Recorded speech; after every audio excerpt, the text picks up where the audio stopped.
first of all, you said, where is this movement heading? This is the biggest movement in India's post-independence history. No one, especially the government, who continuously demean the students, the youth of this country, they could have imagined that 20th July will see lakhs and lakhs of students. What's the bigger thing? Even after 20th July ended, it's almost been 36 hours now, there are still lakhs and lakhs of students out there on the streets of Delhi who want justice for the students, who want the demands of this movement to be met. And we have said this very clearly, what happened on 20th was a trailer.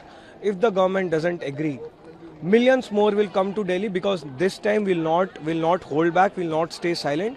We have seen too much, we have witnessed too much, we have experienced too much. 20th July ko the way the police behaved, we have seen it all now. So the government really needs to get its act together, otherwise the youth of this country is going to take them down, and take them down very badly. सवाल ये है कि हम शांत नहीं रहेंगे तो फिर आंदोलन शांत क्यों नहीं रहेंगे? हमने कब बोला शांत नहीं रहेंगे?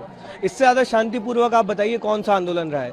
31 दिन से हम लोग जंतर मंतर पर बैठे हुए हैं। आप बताइए एक एक्टिविटी ऐसी हुई हो जो शांति प्रिय नहीं हो, जो शांतिपूर्वक नहीं हो? ये तो नैरेटिव बनाने की कोशिश की जा रही है कि हम शांत नहीं रहेंगे। हम तो शांति बनाकर रखे हैं, 31 दिन से शांति बना के रखे हैं। मार्च भी कितना शांतिपूर्वक था। सिर्फ वहीं पे जहां पर दिल्ली पुलिस ने बदतमीजी की है, बर्बरता की है, हमारे बच्चों को मारा है, वहां पर शांति भंग हुई है।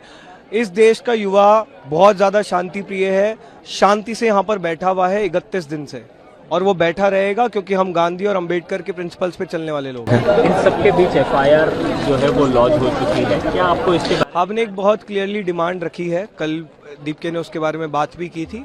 कोई भी प्रोटेस्टर पे किसी भी प्रकार की FIR या फ्यूचर FIR हम लॉन्च नहीं होने देंगे, उसके बिना ये प्रोटेस्ट खत्म नहीं होगा।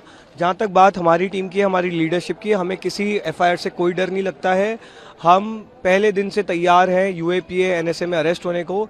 हमें पता है कि जिस देश के लिए हम लोग लड़ रहे हैं, जिस देश की व्यवस्था को सुधारने के लिए हम लोग लड़ रहे हैं, उसके लिए हमारा जेल जाना एक बहुत छोटी कीमत है। कल न केवल आपके विपक्ष का कई सारे नेता आए, उद्धव जी आए, शरद पवार जी आए, इन सबके बीच कांग्रेस पार्टी भी प्रोटेस्ट करने उतरी, राहुल गांधी को भी गिरफ्तार कर लिया। इन एक्शंस को कैसे देखते हैं? क्या आपको लगता है कि विपक्ष जो है वो अपनी सक्रिय भूमिका में है? The nation is uniting and they are uniting without any political hedges और वेजेस।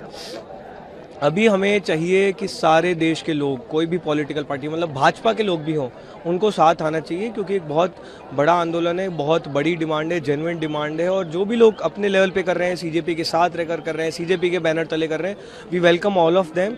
हमारे लिए युवाओं के मुद्दे उठना इंपॉर्टेंट है, उनके इशूज एड्रेस इंपॉर्टेंट है, and anyone and everyone who is doing it, we welcome them. Thank you.